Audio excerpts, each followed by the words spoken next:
Welcome back to the Alt. Thank you again for joining me today. My name is Shapirian. I'm your host. I'm so excited to be back. Thursday Night Football tonight should be a pretty good one. Jets-Patriots. It's not a game that you would have circled as like, that's really interesting coming into the year. But I am thinking that this is going to be up there with one of the more interesting matchups of the weekend for the reason that it's going to really shake up the AFC East. Besides that, we've got some injury news regarding Jordan Love, Justin Herbert, and we've also got my UniTalk of the week. We're going to talk about all of that and more. But before we get started, please do me a favor, and if you would check and see if you're subscribed to the channel, and if you're not, please consider doing so. I would greatly appreciate it. It really helps me out. It takes just a few seconds, and it's majorly important to telling people that you enjoy my style of videos and getting me to more people's feeds so I can keep doing this sort of thing. You can also follow me on most social media at TheAltNFL. With that said, let's go ahead and get started on what I think is a major news story today that I didn't see covered a lot yesterday when the news broke. Jordan Love was active in practice today, and if you see, like, there's literal video of it. He's like really active in practice today. The reason it's super notable is he's not expected to play this weekend. He's still not, although they're not ruling it out. That kind of scares me. I'll say more about that in a particular moment. But I was really concerned this was going to turn into a long-term, lingering thing. For him to feel good enough already to be like, let me just go practice. Hey, I know I'm probably not playing this week. Or at least we're all under the assumption that he's not. Or we could be dead wrong. Hey, I know I'm not playing this week. I'm still going to go out and practice with my guys. Get that movement in. Remember, how it feels to be throwing and stuff like that. I want to stay loose. I want to stay in the rhythm that I was getting into at the end of the preseason. And in week one when we flew to Brazil. If you're a Packers fan, you have to feel like this is insanely good news, right? As long as he doesn't play this weekend, in my opinion, that is. I would honestly say, it looks like they're going to start him potentially next week.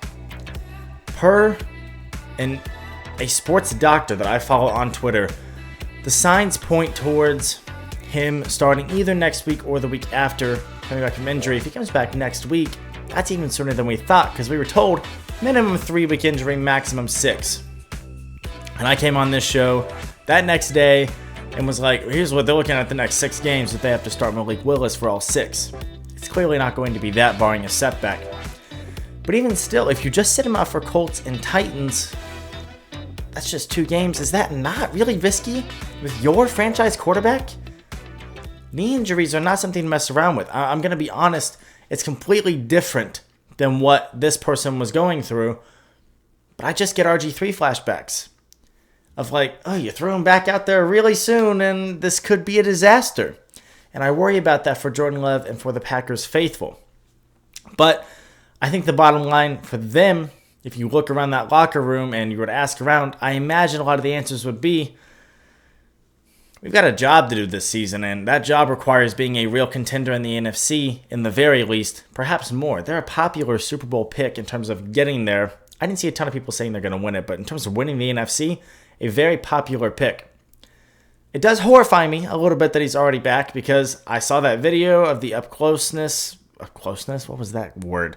The up-close view of his knee popping/buckling when he got hit on that last play, or second to last play in Brazil against the Eagles. And it was just horrifying. I will say, though, if he's 100% next week, the outlook for the Packers changes massively, especially when you've got teams that are not doing what they were expected to do in the NFC. Primarily, I would say the Rams. And then if you look around, then it's like, okay, if the Lions lose this week, or if the Cowboys lose again this week to the Ravens, it's like, okay, this is a very, very good time for Jordan Love to have had to miss time. If there was a time to miss any games, period, it would have been when he missed time. So I'm very encouraged for Green Bay that he's going to be back as soon as he's likely to if he returns next week. But I would personally sit him next week as well. Return him in week 5. Let him do at least the 3 games out. Other injury news, very minor. Just going to touch on this for a second. I didn't hear really anything about this, but Justin Herbert was not active in practice on Wednesday.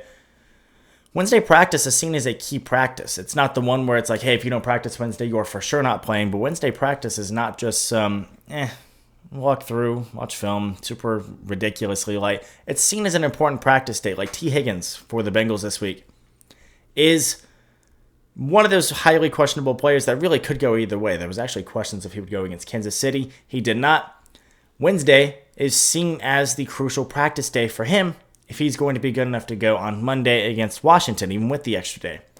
So these Wednesday practices are nothing. Keep an eye on Justin Herbert in LA. But overall, good news for Jordan Love out of Green Bay, and hopefully not bad news for Justin Herbert out in LA ahead of their big matchup with the Steelers this weekend. That's going to be one to keep an eye on. Now, with that out of the way, I'm going to move into what so far has been my favorite segment of the week. No shade to my three keys, no shade to my Treads takes that we've had on here, but I love this because there's not a lot of people out there that do this. There's definitely not a lot of people that have a daily Monday through Friday NFL talk show that do this. Let's talk NFL uniforms. And if you're listening on Spotify or Apple Pods or anywhere else, I apologize that I cannot quite get you to see these, but I don't think I'm talking about anything today that you won't be able to visualize. It's pretty obvious looks if you know pretty much anything about the current NFL uniform landscape. The main subject this week, alternate helmets. If you ask any NFL fan who's on Twitter, which to me is like the NFL community, I don't consider Facebook to be a worthwhile NFL place for discourse. Instagram, it's all comments, right? For the most part, it's kind of weird. Twitter, though, you can have whole conversations with strangers and stuff back and forth. So if you asked any of them, hey, generally speaking, do you like alternate helmets in the NFL? They would say, yeah, of course. There's cool ones, and they would probably point out some of the ones that they really like. So, where do I stand on this? I love them. Obviously, I love alternate helmets. Look, in general, it's a great thing for the league. One of the most important things for the league in its marketing is strong branding from the individual teams. What allows for this? A little more freedom to be expressed in their looks in particular. And most instances of alternate helmets have been done very well, and I want to pay some appreciation to those first and foremost. We'll talk about more throughout this, but in particular, look at some of those great throwbacks that we've gotten. I mentioned last week, the Falcons throwbacks with the red lids, probably their best look. The Eagles Kelly Green throwbacks. By the way, I'm so glad that I just remember this as I'm going to talk about this. Go look at the crowd at Lincoln Financial Field on Monday night. If you go back and pull up any Eagles Falcons clips, look at the crowd, okay? Tell me what percent you think it was Kelly Green looks to whatever they call their green. I actually don't know what they call their green. Is it Progress Green? I don't think it is. I don't think it's Progress Green. I know the Jets have Gotham Green. We'll actually talk about the Jets in a second as well, but the reason I'm bringing it up is because it looks like it's like 80-20 Kelly Green, and they didn't even get to wear it for years because of the NFL's rules. So, big ups to them for bringing that back, and honestly, for the Eagles, maybe consider... Nah, I can't say that. But Eagles throwbacks are great. Patriots throwbacks are great. I love all of those. You talk about other alternates that use different alternate helmets. I think right now of one that we haven't even seen in real action, and that is the Houston Texans 2 new alternates that they brought out for this season. What are those? I haven't even seen them yet. Well, they have the one that is the same navy blue lid, as far as we know, and has that weird H logo on it. And I was actually very critical of these when they came out, because I thought that they were an offender of something that I'm going to talk about in a second. But they're not. They're navy blue, and I really like them, even if I don't love the H as an NFL logo. I just don't think, this isn't Major League Baseball, okay? And this isn't a NBA secondary type logo. And this is a secondary logo for them, so I get it. But just straight letters, not my favorite thing. And it looks like the San Andreas script, but in general, upon looking back at them, they're fine. They're fine as alternate uniforms. The one I really love for them is the Battle Red. I was really worried when they brought out new uniforms for the season that they're going to get rid of those Battle Red uniforms, aren't they? You actually notice in the intro for my show, I have CJ Stroud and Nico Collins in the Battle Red uniforms from last season because I liked them so much. They were really cool. That is a great example of how to do an alternate look. It changes things up a little bit. For the throwbacks, it's obvious. We're just wearing older uniforms that are popular and reminiscent of a different time. For the Texans alternates, it's like, let's take our general branding, do something a little different. Let's do the H-Town proud type thing. Let's make a vibrant red that we wear from head to toe. I like it. And I don't think they did a lot of unitard with the red either, which is crucial. The white socks on that, or even white pants, massive. Now, another popular theme to be done with alternate helmets is whiteouts and blackouts. And here's where you're going to be like, oh, brother, here we go with this guy again, if you listen to me talk about unitards or worst versions of uniforms. But let's be honest with ourselves for a second here and acknowledge that while whiteouts and blackouts are almost always aesthetically pleasing, not all of them make sense or add to the team's overall uniform wardrobe. In fact, I think whiteouts and blackouts, in a lot of cases, when done wrong that is, are the only real issue I've had with alternate helmets since the NFL reintroduced them. Let me introduce you to two terms here that are talked about commonly within the uniform sports internet community, right? There's a whole uniform pages and stuff, and there's this term. Two of them that we're going to use in this case, BFBS and WFWS. What does that stand for? Well, both of them stand for the same thing, just with black and white. Black for black's sake, and white for white's sake. There's also GF, GS, gray for gray's sake, but it's not really an issue with the NFL. Thank God, by the way. But yes, black for black's sake, white for white's sake. What does that mean? What do you mean black for black's sake? Here's what I mean. Look at some of these examples here. The Philadelphia Eagles with their blackout uniforms. The Washington Commanders, who, by the way, I think I'm 3 for 3 on picking on Washington in my UniTalks of the week. I promise it's not intentional, but I really do hate their current uniform look. I'm going to talk about the Arizona Cardinals as a BFBS team, black for black's sake here. I'm going to even throw another one out here and say, though these ones look really good, and they maybe get a pass for now, because they are an example of doing minimalist design really well, and there's not a lot of branding to go with in this, the New York Jets are borderline BFBS. You can make an argument of like, well, black fighter Jets. I think they get a pass because there's no real imagery associated with their team. It's really just like uniform, word mark that sort of has like an implied jet. That's it. You don't have a lot to go off of there like a Houston does, for example. But all of these are black for black's sake. All of these uniforms, particularly the Cardinals and the Eagles, have looked good in the past. Not the Commanders, I guess. But they've looked good in the past with their regular color lid. In fact, one of the most frustrating things when teams do alternate uniforms for me is we're going with the monochrome look, like it's color rush. I like some of the color rush, I just don't think it's necessary, right? I think the contrast of your team's primary color on your helmet to even a monochrome uniform that's all black, like in the Eagles case, looks really good. I tended to like the Cardinals' white helmets with their black uniforms for a few years there. I thought they looked good. I just did. Say like the San Francisco 49ers who had their regular helmets on and all black, looked fine. But now that we have alternate helmets, oh, let's make them black. Black, baby, we love the black helmets. It's not necessary. If you want an example of how I think you can do a blackout well if you're introducing a brand new uniform set and you want to utilize an alternate helmet, where both of those are true, see the Detroit Lions. They use an alternate helmet that makes one of their primary colors, the Honolulu blue, super vibrant. It really pops. And it does something creative with the blackout concept. They're just saying, instead of just saying, black. Why? Well, because black. Okay. And look, the best versions of whiteout and blackout uniforms in the NFL, which there are a lot of, by the way, fit a general theme on top of being a good look. And I'm not saying the blackout Eagles uniforms look bad. I'm not saying the blackout Cardinals uniforms look bad. I actually think they look really good with like the red speckles in the helmet. They look really good, but it's just like, does it make sense for you branding wise? Other than the fact that you didn't have any black, so we did black because why not? It's black. Okay. But look at some of these uniforms.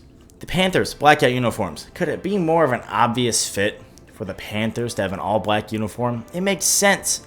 And while I wish they did something utilizing kind of like negative space with that sticker on the side of the lid, instead of a sticker where you can very obviously see the outline, great uniform. I'm going to show some love to the Cincinnati Bengals, who I think have one of the best alternate uniforms in the NFL right now with the white Bengal. Both versions of it that we've seen are a phenomenal way to do a whiteout, and they make sense. White tigers are a thing. Cincinnati was home to one of the only white Bengal tigers in the entire world for a very long time. Makes sense. Throw in some other ones in there. The Vikings introduced a whiteout uniform this year. It makes sense. Think of like a Nordic overall vibe. Vikings, snow. It just kind of pops into your head and makes sense. Denver gets a lot of snow and they're calling these the snow-capped helmets. Totally makes sense to me. Even Dallas, who was one of the first to jump on the alternate helmet train when this popped out, it's like, why does that make any sense? Well, because this one is sort of a faux back, F-A-U-X back. It's kind of a fake throwback because they had the white uniforms in the past with the white helmets. This kind of meshes both worlds. Same with the Cleveland Browns. This isn't technically what their old uniforms used to look like, but these white-out uniforms for the Browns are phenomenal. The only other issue I have outside of bad whiteouts and bad blackouts is that some of these are just straight ugly. And I've got two in particular that I want to point out in this. One that made me spark this whole conversation for this week is we were forced to watch it on Sunday Night Football last week. Bring me the Chicago Bears orange helmets on their orange jerseys. These suck, dude. I may be one of the few people who grew up loving the look of the Bears' traditional blue helmet on their orange jersey. It's a mismatch. It looks really good. In fact, there is this concept in NFL uniforms or football uniforms called the triple mismatch. Your helmet, your jersey, and your pants are all three different colors, a triple mismatch. Baltimore is a great example of a team that does a good triple mismatch very frequently, and it looks great. Great looking unis.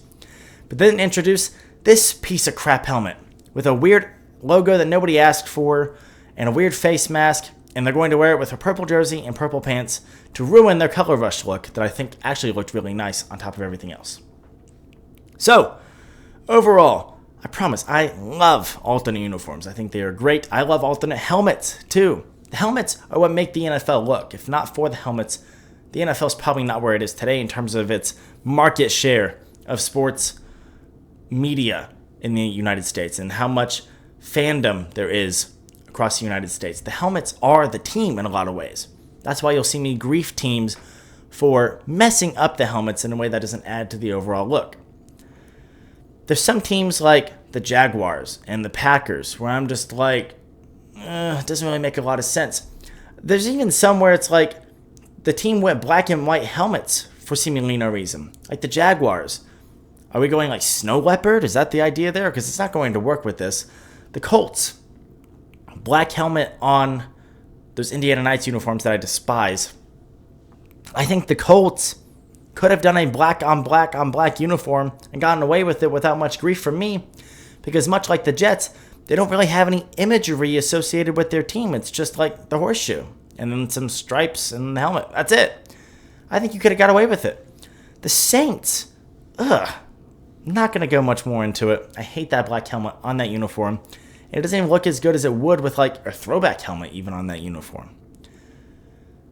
So overall, there's ways to do it well and there's ways to do it poorly. I talked last week about the overall health of the NFL uniform landscape. I might be the only person that's out there that's sick enough to care about that, but I do. And I love the way the NFL looks right now. I think they're doing a great job overall. And I don't even actively dislike a lot of the ones that I picked on in this particular segment. In fact, I mostly like them. Again, I think the Eagles blackout looks good, just doesn't really make sense and isn't really needed, doesn't add to their wardrobe. And on top of anything, it doesn't look as good to me as it does with the green helmet. That's my issue. That fits more true to your branding, and it looks better. The Bears' orange uniform with the blue helmet fits more true to your branding, and it looks better. The Ravens' purple on purple uniform with the current helmet fits your current branding better, and it looks better in my opinion. That's where you'll see me kind of pick some gripes with this. But overall, thank God the NFL has loosened up their restrictions on this, and they have now allowed teams to have 3 helmet options starting next year or this year if you went through a full uni refresh such as Houston. You'll notice I mentioned 2 alternate helmets for them coming this season. So that's exciting. I'm hoping the Bengals wear their throwbacks at some point. They haven't worn them since 1994. They've only worn them in 2 games since 1981 when they introduced the Tiger Stripe helmet. You might think, what's stopping them now? Well, you may be surprised to find out the Bengals helmet, the orange one and the white one, have the stripes painted on. They're not stickers. So it's not like they can just take the stripes off, slap that old Bengals sticker on there, and then voila, you have the throwbacks. No, technically, if you want the orange and the white helmets in there, you would need a third lid or third shell to be able to do so. So that's my hope. Bengals, if you're listening, please wear your throwbacks at least once while you have like this current core of players, particularly Joe and Jamar. Please wear them one time. I will go buy a couple of jerseys if you do, okay? I love them and I want to see them. That's it for the UniTalk of the week. If it's not really your thing, thank you for bearing through it with me. I'm excited to talk Thursday Night Football now. But if you do have any takes on it or you disagree with me on anything, let me know at TheAltNFL on Twitter. What you think about the NFL's alternate helmets and the overall look for them. You can let me know in the comment section down below on YouTube. I love hearing from you and I answer every comment, every single one. I would love to hear from you on that. But now, what's become a weekly tradition for the Thursday night games, let's talk about the 3 keys to tonight's Thursday night showdown between the Patriots and the Jets. It's the Jets home opener. The Patriots are rolling in, and not a lot of people expected them to have a single win right now. Again, they were the biggest underdog in week 1 and did manage to escape the jungle with a win. So this game has a bit of a different look than we thought it would going into week 3. Key number 1 for this one is pretty simple, and it's not a bit of a reach. It's not really overextending myself too far here. Key number 1 is, does Aaron Rodgers continue to look like Aaron Rodgers? If you watched week 1, Monday Night Football against the 49ers, you may have seen some flashes, the occasional play, like the free play, where I'm like, oh my god, that's him, he's back. Or you're like, that's Aaron Rodgers. He's still so immobile in the pocket, and it still seems like there's a mobility issue as of week 2, where he's older for an NFL quarterback, and is coming off an Achilles tear. The same issue is present for Kirk, too, although Kirk, on Monday night this past week, looked a lot better than I thought he would have. Will he continue to progress? If you watched Jets-Titans last week, which I just got around to doing on Wednesday, you'll notice he looked a lot more like himself in the second half there. Now, the Titans are putting up great fights in here. The Titans really should be 2-0, if not for 2 really bad mistakes by Will Levis, and I'm not the first, probably not going to be the last person to say that, but Titans should be very much a surprise 2-0 team right now, and instead here they are 0-2, and the world is falling. In the second half, Aaron Rodgers looked a lot more like himself. I'm not seeing accuracy issues or arm strength issues. It's the ability to get the ball out quickly, which is something he's always very good at. But if he's not been able to do that in the past, he gets out of the pocket and extends plays. That's when he's at his most dangerous. He's not done a lot of that yet. So I'm curious, in this game, does he continue to look more like himself? This is their 3rd game in 11 days. That is almost a worst case scenario, and in fact, it is the minimum amount of time you'll ever play 3 games in the NFL. Monday night, a Sunday game, and then the next Thursday. It does not happen often at all. It has happened to them here, and I think there might be even another case of it later this season. I'm curious to see with Thursday night games leading to a lot of injuries. Do they look slower? Do they get out healthy? We need them to, because the Jets are going to be a fun team to watch. With that said, my second key to this game revolves around the Patriots, who have surprisingly been a more fun watch, at least in week 2 they were, than you would have guessed coming into this season. Here's my key that involves their offense. Can the Patriots open up their pass game against the Jets defense in particular with an effective run game? Now, they are, I believe, 5th in the NFL in rushing yards per game with like 177 through 2 weeks. It's actually incredible. The Packers ran all over the Colts en route to taking first place with over 200 yards a game rushing so far, by the way. Crazy kind of numbers there right now that won't hold up, obviously. The difference with the Patriots and these other teams at the top of that list is that it feels very obvious to me that they are intentionally trying to run the ball down your throat. That's what they're going to do all season. And I actually think in week 1 against the Bengals and in week 2 against the Seahawks, Jacoby Brissett got some really nice looks for some chunk plays due to the defense trying to predict the run and failing, falling into a play action and leading to pretty much Hunter Henry. That's who his favorite target has been, to be expected. 15 to 20 yards downfield. He's found him a handful of times to the point that actually on the Patriots-Seahawks broadcast, they were starting to highlight Hunter Henry and be like, here's Hunter Henry. He's lined up right here. Look at him now. This is where he's at. Because that's really the only person he was throwing to consistently. I want to know, against this Jets defense, which is supposed to be the thing that carries them this season, their offense is supposed to be better with Rodgers, but the defense is supposed to carry them. Can you run effectively enough to open up your pass game? Because I think if you're one-dimensional, you will struggle to beat the Jets. My third key, my final key to this game before I get to my score prediction and winner prediction as a result, is, does the emergence of Braylon Allen make the Jets' offense more dangerous? If you watched week 2, Braylon Allen looked like, honestly, a better back than Breece Hall at times. Sometimes you'll see well, this guy had more yards per carry and more yards overall, so what do you mean this guy looks better? And I'm not actually 100% sure that Breece Hall had more yards per carry than Braylon Allen, and I'm not actually saying Braylon Allen is better than Breece Hall by any means. Don't think that I'm saying that. Don't click off.